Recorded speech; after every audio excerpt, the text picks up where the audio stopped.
এই দুর্নীতিবাজ তুফান ঘোষ আবার কি বলে আমাদের কলেজে প্রেসিডেন্ট হবে, প্রেসিডেন্ট হলে উঠতে পড়ছে।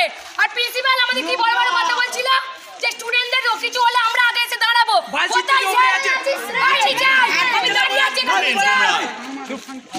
ছাত্র সংঘর্ষের জেরে উত্তপ্ত ডোমজুড়ের আজাদ হিন্দ কলেজ। শুক্রবার বিকাল 4:30 নাগাদ এই সংঘর্ষে কমপক্ষে 2 জন ছাত্রী আহত হয়। তাদেরকে ডোমজুর গ্রামীণ হাসপাতালে নিয়ে যাওয়া হয়েছে। ঘটনাস্থলে ছুটে আসে ডোমজুর থানার বিরাট পুলিশ বাহিনী এবং র্যাব। আজ ডোমজুরের আজাদ হিন্দ কলেজের 12 সদস্যের পরিচালন সমিতির বৈঠক ছিল। আর এই বৈঠক ঘিরে গোটা পরিস্থিতি উত্তপ্ত হয়ে ওঠে। কলেজের ছাত্রছাত্রীদের অভিযোগ, মাকড়দহ 1 নম্বর গ্রাম পঞ্চায়েতের উপপ্রধান তুফান ঘোষকে এই কলেজের পরিচালন সমিতির সভাপতি করা হয়েছে, যিনি জগৎবল্লভপুরের তৃণমূল বিধায়ক সীতানাথ ঘোষের ঘনিষ্ঠ। তারা এই নতুন সভাপতিকে মেনে নেবেন না। এরই প্রতিবাদে কলেজের প্রিন্সিপালের ঘরের সামনে হাতে পোস্টার নিয়ে বিক্ষোভ দেখাতে থাকেন ছাত্রছাত্রীরা। সকাল থেকে গোটা কলেজ চত্বরে তুফান ঘোষের বিরুদ্ধে পোস্টার লাগানো নিয়ে চাপা উত্তেজনা ছিল। ওই পোস্টারে সরাসরি প্রশ্ন তোলা হয়, কত টাকার বিনিময়ে স্থানীয় বিধায়ক সীতানাথ ঘোষ তাকে কলেজের পরিচালন সমিতির সভাপতি করেছেন। এছাড়াও তুফান ঘোষকে দুর্নীতিগ্রস্ত বলেও অভিযোগ করা হয়। আজ বিকেল 4:30 নাগাদ পরিচালন সমিতির প্রথম বৈঠকে যোগ দিতে তুফান ঘোষ বহিরাগত কিছু ছাত্র নিয়ে কলেজের ভেতর জোর করে ঢুকলে দুদল ছাত্রদের মধ্যে হাতাহাতি শুরু হয়ে যায়। একদল ছাত্র টেবিল চেয়ার এবং আসবাবপত্র ভাঙচুর চালায়। খবর পেয়ে ঘটনাস্থলে ছুটে আসে ডোমজুর থানার পুলিশ। পুলিশের সামনে চলে ভাঙচুর এবং বিক্ষোভ। পরে বিরাট পুলিশ বাহিনী এসে পরিস্থিতি নিয়ন্ত্রণে আনে। তাকে ঘিরে ছাত্র বিক্ষোভের জেরে তুফান ঘোষ কলেজ থেকে বেরিয়ে যায়। তাকে একদল ছাত্র তাড়া করলে তিনি দৌড়ে মাঠের দিকে পালিয়ে যান। এরপর কলেজ পড়ুয়ারা হাওড়া আমতা রোড অবরোধ করে বিক্ষোভ দেখাতে থাকেন। এই গোটা ঘটনায় কি বললেন বিধায়ক সীতানাথ ঘোষ ও মাকড়দহ 1 নম্বর গ্রাম পঞ্চায়েতের উপপ্রধান তুফান ঘোষ, সরাসরি দেখে নেব হেডলাইন্স। আমাদের এই প্রতিবাদ, এই মিছিল দুশ্চরিত্র তুফান ঘোষকে আমরা জিবির প্রেসিডেন্ট হিসাবে কখনোই মেনে নেব না। এই দুশ্চরিত্র তুফান ঘোষ আমাদের আগামী দিনে আগে বিগত কয়েক বছর ধরে অনার্সের লোক দেখিয়ে ছাত্রছাত্রীদের থেকে টাকা নিয়েছে এবং মেয়েদেরকে কুনজর এবং কুদৃষ্টিতে দেখে এবং সেইখানে যখন আমরা কলেজের মেয়েরা আমরা সুরক্ষিত না, আমাদের কলেজে কি করে আমরা দুশ্চরিত্র তুফান ঘোষকে জিবির প্রেসিডেন্ট হিসাবে মেনে নেব? আমরা তুফান ঘোষকে জিবির প্রেসিডেন্ট হিসাবে মানছি না, মানব না। এই প্রেসিডেন্ট নিয়োগ পদটা কে করেছে? বিধায়ক সীতানাথ ঘোষ। বিধায়ক সীতানাথ ঘোষকে আগে আমরা আগামী দিনে দেখেছি। পশ্চিমবঙ্গবাসী, গোটা পশ্চিমবঙ্গবাসী জানে উনি দুশ্চরিত্র তুফান ঘোষ পঞ্চায়েত ভোটের ইলেকশনের সময় 10 লক্ষ টাকার বিনিময়ে বলেছেন, অফার করেছেন। সেইখানে যখন আমাদের গুলশান মল্লিক এই অফার আমাদেরকে নিজের প্রকাশ্যে উনি নিজের বলেছেন যে উনি আমাকে অফার করেছেন। সেই জায়গায় এই বিধায়ককে সীতানাথ ঘোষকে আমাদেরকে জবাব দিতে হবে। এই দুশ্চরিত্র তুফান ঘোষ কত টাকার বিনিময়ে, এই সীতানাথ ঘোষকে এটা জবাব দিতে হবে, কত টাকার বিনিময়ে সভাপতি হলো। আমাদের কলেজে কত টাকার বিনিময়ে বিধায়ক সীতানাথ ঘোষকে জবাব দিতে হবে। দুশ্চরিত্র তুফান ঘোষকে মানছি না, মানব না।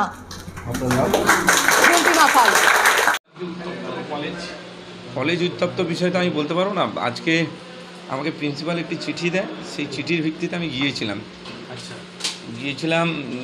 আপনার 4টে 4:30 নাগাদ আমি গিয়েছিলাম। তখন আমাকে জানিয়েছে চিঠি দিয়ে, আমি তাই গিয়েছিলাম। বাকি তো আপনারা জানেন, আর কি বলুন। আর এটা একদম খুব পরিষ্কার আমাদের জগৎবল্লভপুরের তৃণমূল কংগ্রেসের সভাপতি সুবীর চ্যাটার্জি টিঙ্কাই, ওনার মদতে এই ঘটনা ঘটছে।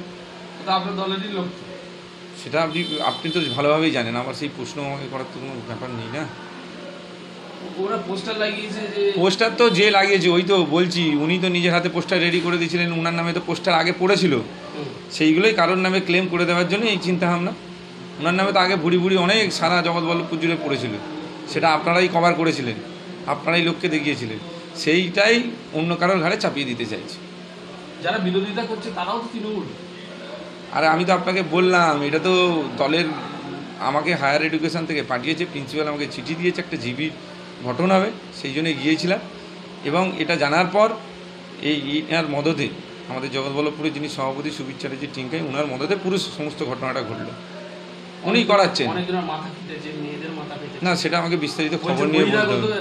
আপনি নাকি বহিরাগত নিয়েছে মার্কেট? আমি বহিরাগত নিয়ে আমি জানিই না, সেটা বলবে, এ তো শিখিয়ে দিচ্ছে, উনি তো বলবেন। আপনাদের এমএলএ মদত আছে? না, আমি বলতে পারবো না। কারণ এখানে এমএলএর সাথে কোনো ব্যাপার নেই, কারণ এমএলএ তো তাহলে নিজেই যেতেন। ওরা বলছে সীতানাথ ঘোষের মততেই এটা হচ্ছে। আমি তো বললাম কার মতো হচ্ছে, আপনাকে বললাম, আপনাকে তো পরিষ্কার বললাম কার মতো হচ্ছে।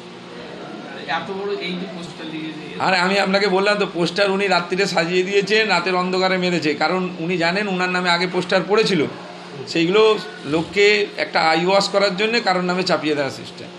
ওনাকে তো আমি একটা পোস্টার দেখলাম যে কত টাকার বিনিময়ে না কিসের বিনিময়ে এই জিবির প্রেসিডেন্ট হয়েছে, তাহলে ওনাকে তো সীতানাথ ঘোষই প্রেসিডেন্ট করেছিলেন, করেননি তো? ওনাকে তো সীতানাথ ঘোষ প্রেসিডেন্ট করে নিয়েছিলেন, এটা তো আমরা সবাই জানি কর্মীরা জগৎবল্লভপুরে।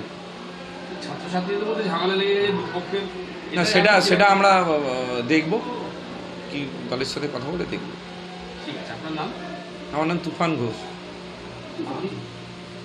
সভাপতি। আমি জিবির প্রেসিডেন্ট, মাকড়দা একে উপপ্রধান। ঠিক আছে। জগৎবল্লভপুর আজাদ হিন্দ কলেজের ঘটনাটা শুনেছেন তো? না গো, আমি তো জানি না।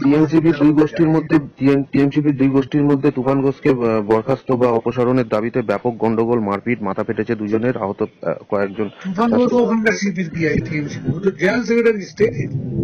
না, ওই কলেজের গভর্নিং বডির সভাপতি বলছেন ছাত্রছাত্রীরা, এবং তার আপনার ঘনিষ্ঠ, এবং আপনার বিরুদ্ধে সরাসরি অভিযোগ, এবং আপনার বিরুদ্ধে সরাসরি অভিযোগ করছে যে আপনি অর্থের বিনিময়ে ওকে গভর্নিং বডির সভাপতি করেছেন। গভর্নিং বডি আমি অথরিটি নাকি? তো হায়ার এডুকেশন করে। এটা আমরা বলছি না, ছাত্রছাত্রীরা বলছে। ছাত্রছাত্রীরা বলতেই পারে, ছাত্রছাত্রীরা জানা না বলে বলছে। এটা তো হায়ার এডুকেশন করে, আমি করি নাকি? আচ্ছা, এটা হায়ার এডুকেশন ডিপার্টমেন্ট থেকে করে। আচ্ছা আচ্ছা আচ্ছা, মানে এই বিষয়টা আপনি কি জানেন? না না না, আমি যাই না, আমি যাই। আচ্ছা, ঠিক আছে, ধন্যবাদ।